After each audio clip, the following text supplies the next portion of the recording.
Salam, aku Saskia Wieringa, seorang profesor di Amsterdam di negeri Belanda.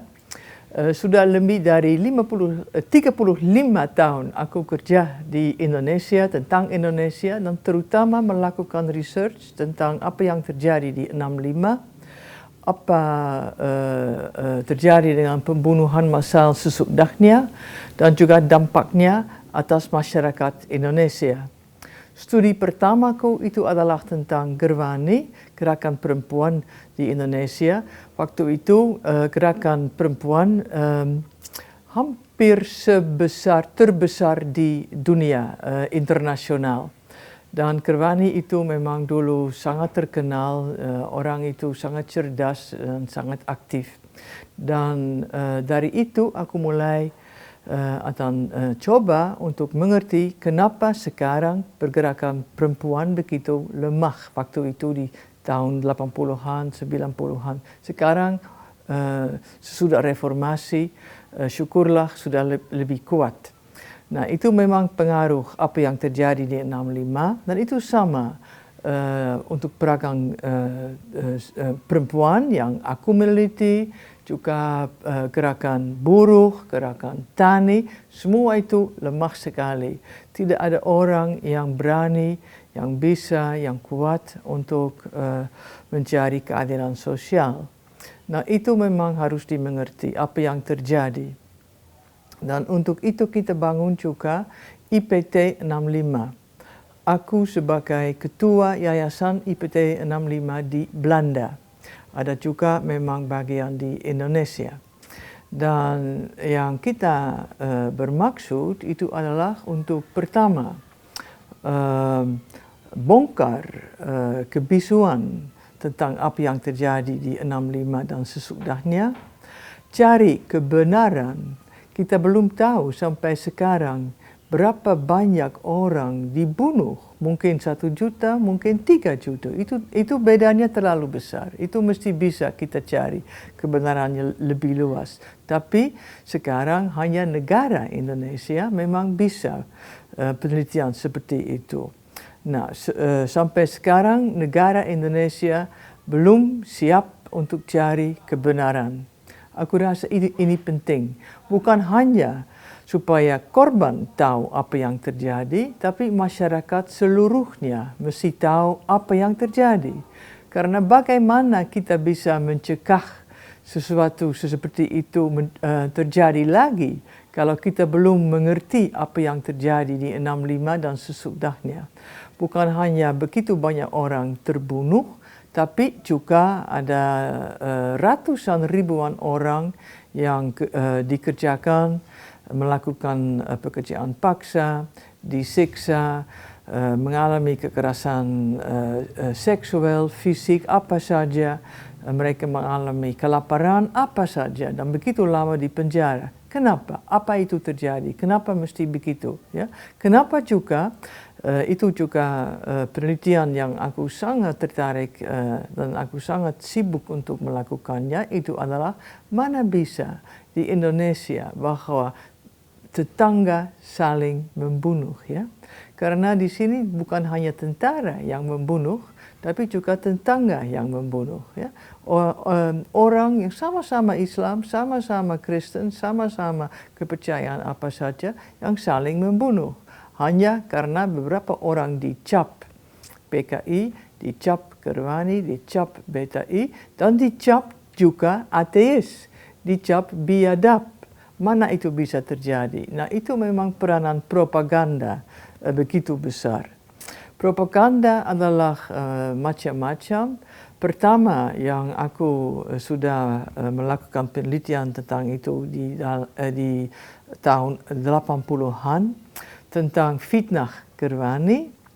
Memang fitnahnya adalah bahwa anggota Gerwani menari telanjang, tarian bunga harum, bahwa mereka sesudahnya memperkosa jenderal-jenderal dan memotong kemaluannya dan menyeret itu matanya. Itu memang bohong. Tarian tidak terjadi, memang itu kemaluan jenderal masih tetap ada waktu mereka dibunuh, dan mereka memang dibunuh oleh tentara, ya, tentara Cakra dan tentara yang waktu itu ikut dalam kelompok 30S. Kenapa itu memang orang cerdas, intel, melakukan fitnah yang begitu aneh juga, ya. Memang karena itu yang sangat efektif di dalam masyarakat yang tradisional, yang beragama Islam, Kristen begitu kuat, ya. Itu fitnah seksual itu yang terefektif, ya, untuk menghangatkan jiwa mereka. Kalau PKI dianggap bahwa itu anggotanya, istrinya, gadisnya itu melakukan begitu yang sangat kurang beradab, maka itu kita memang punya justifikasi, legitimasi untuk membunuh semua anggota-anggota PKI dan dari organisasi masyarakat yang lain seperti BTI atau Lekra atau yang lain juga.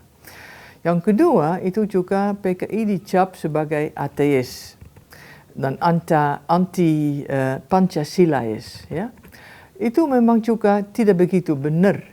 Kalau kita lihat di desa-desa, ya, itu orang NU dan orang umpamanya di Jawa Timur yang aku kenal sedikit, memang orang NU dan orang PKI sama-sama abangan. Mereka sama-sama melakukan Islamnya, tapi juga dengan ya, beberapa upacara, ada sajen, ada apa saja. Mereka tidak begitu beda. Tapi memang yang perbedaan mereka hanya itu adalah bahwa yang satunya orang NU, yang lain orang PKI. Memang bedanya lebih dalam di atas tingkat nasional. Bedanya politik. Bedanya bukan agama. Di daerah-daerah Kristen sama aja. PKI atau yang lain sama-sama Kristen atau Katolik atau kepercayaan mereka sendiri, ya. Tidak ada bedanya di atas tingkat desa-desa, tidak begitu besar, tapi toh mereka dicap, PKI dicap ateis. Padahal Aidit, ketua PKI sendiri, dia bilang kita tahu memang bahwa Indonesia negara di mana agama sangat penting dan kita mendukung itu. Itu memang dilupakan, ya. Aidit dicap sebagai setan yang tidak beragama. Dia tahu agama begitu penting untuk Indonesia. Tapi memang ada persaingan besar di bidang nasional antara partai-partai politik, PKI dengan kelompok-kelompok Islam, PKI dengan tentara, dan yang itu korbannya orang di desa, orang biasa, orang miskin, orang yang cari bantuan sosial waktu itu, dan hanya BTI yang kasih.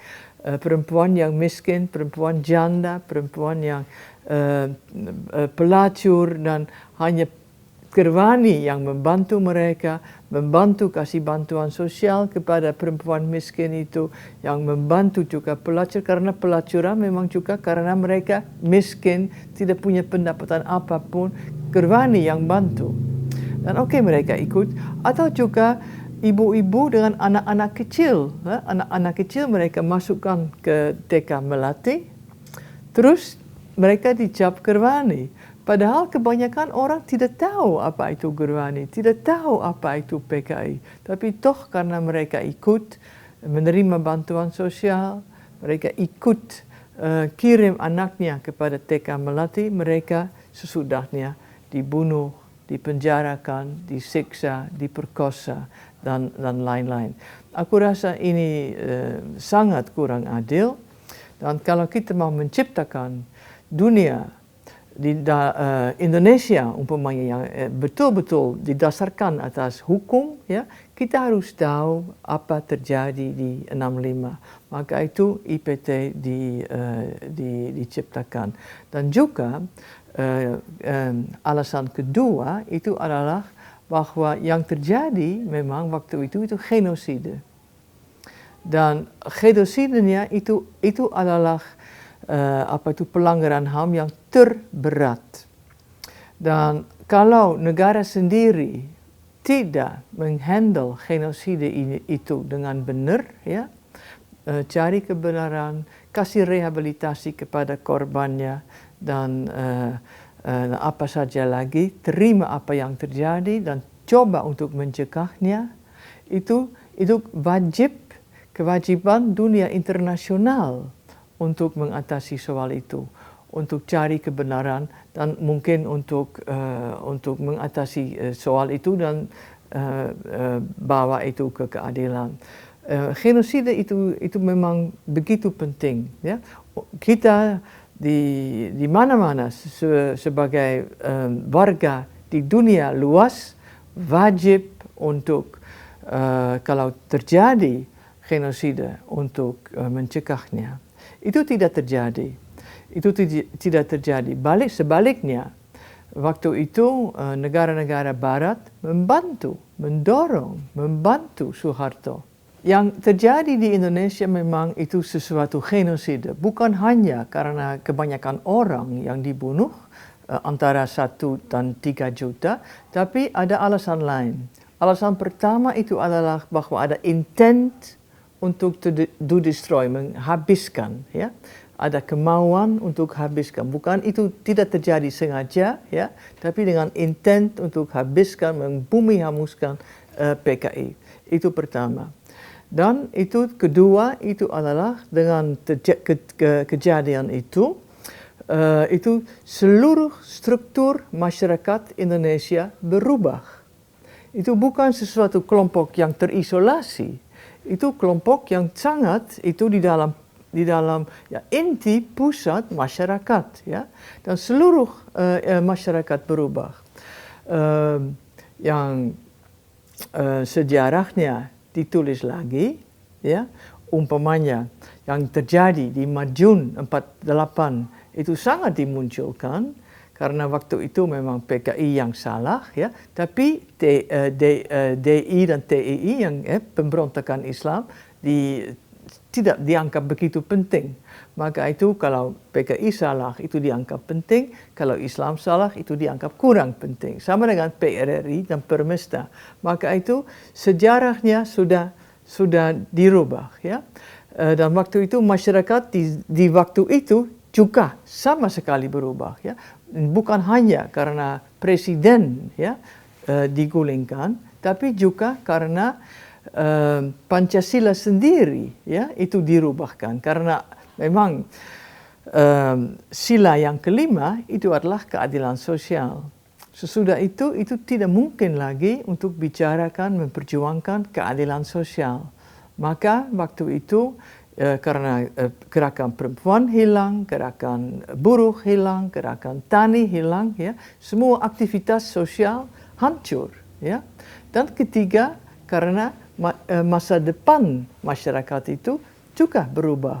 Itu wacana tidak adalah lagi tentang revolusi dan revolusi kita yang revolusi sosialis, emansipasi, bukan. Itu pembangunan, ya, tapi pembangunan di cara sangat sempit, ya. Itu hanya kekayaan untuk orang tertentu, korupsi muncul sampai ke langit, ya. Dan juga bukan hanya itu, tapi yang terjadi itu adalah jiwa masyarakat berubah. Kalau sebelumnya orang bangga kalau mereka berkontribusi kepada membangun masyarakat Indonesia yang adil, sekarang sesudah 65 orang hanya bangga kalau mereka punya mobil mewah, ya. Itu jiwanya berubah, jiwa masyarakat Indonesia berubah. Nah, dengan definisi itu kita bisa bilang seluruh masyarakat Indonesia berubah, maka itu definisi genosida betul-betul berlaku. Sekarang kita di dalam tahap penelitian dan aku sebagai koordinator penelitian bawa semua argumen-argumen itu kepada hakim-hakim yang internasional yang sangat terkenal. Kalau mereka setuju dengan ini, dan ini sudah terjadi, ya, sudah ada hukum internasional tentang ini di Argentina terjadi, itu sama aja juga kelompok politik yang dibunuh dan itu dianggap sebagai genosida. Tapi di sini memang skala masih lebih luas lagi daripada di Argentina dulu. Maka itu aku berharap bahwa panel of judges kita betul-betul menerima itu. Nah, kalau itu sudah diakui oleh hakim kita akan bawa itu ke UN, ya, PBB, untuk supaya ada resolusi. Ya, resolusi dari PBB memang sangat penting. Kalau ada resolusi PBB yang terjadi di Indonesia adalah genosida, itu seluruh dunia internasional wajib untuk handle itu. Untuk juga bilang kepada Indonesia betul-betul kalau Indonesia mau dianggap sebagai anggota dunia internasional yang terharga, Indonesia betul-betul wajib untuk menghandle genosida ini. Tidak bisa tidak terjadi. Seperti di Turki. Kalau Turki tidak terima bahwa yang terjadi dengan orang-orang Armenia, ya, mereka terus-menerus dipukul, ya, dan terus-menerus tidak diterima sebagai negara yang betul-betul menghargai HAM. Dan Indonesia memang mau dianggap sebagai anggota dunia internasional yang dengan bangga kita bisa bilang, wah, Indonesia betul-betul bagus, ya, demokrasi Islam yang terbesar, ya, itu memang penting. Maka itu Indonesia mesti terima itu. Oke, dulu kita ada genosida di sini dan kita mesti kasih rehabilitasi kepada korban karena korban tidak salah. Korban 65 tidak salah. Mereka korban, bukan pelaku. Kita mesti tahu siapa pelakunya, ya. Pelakunya tentara, pelakunya pemuda Pancasila, seperti kita tahu dari The Act of Killing, Jakal, ya. Pelakunya Banser, pelakunya pemuda-pemuda dari kelompok lain lagi. Itu pelakunya, ya. Dan kita harus mengerti lagi kenapa mereka bisa menjadi pelaku. Karena juga banyak pelaku sekarang mereka merasa sangat sedih, menyesal, dan mereka juga pikir bagaimana itu bisa terjadi. Kita mesti mengerti metodenya, kita mesti mengerti bagaimana itu mungkin bahwa propaganda begitu punya pengaruh begitu besar. Seperti Jerman, ya, negara Jerman harus deal dengan ideologi Nazi-nya. Kalau mereka kurang mengerti apa itu ideologi Nazi-nya, itu bisa terjadi lagi. Nah, Jerman tahu. Jerman sangat sadar itu. Dan Jerman sangat itu juga giat untuk mencegah itu terjadi lagi. Indonesia tidak.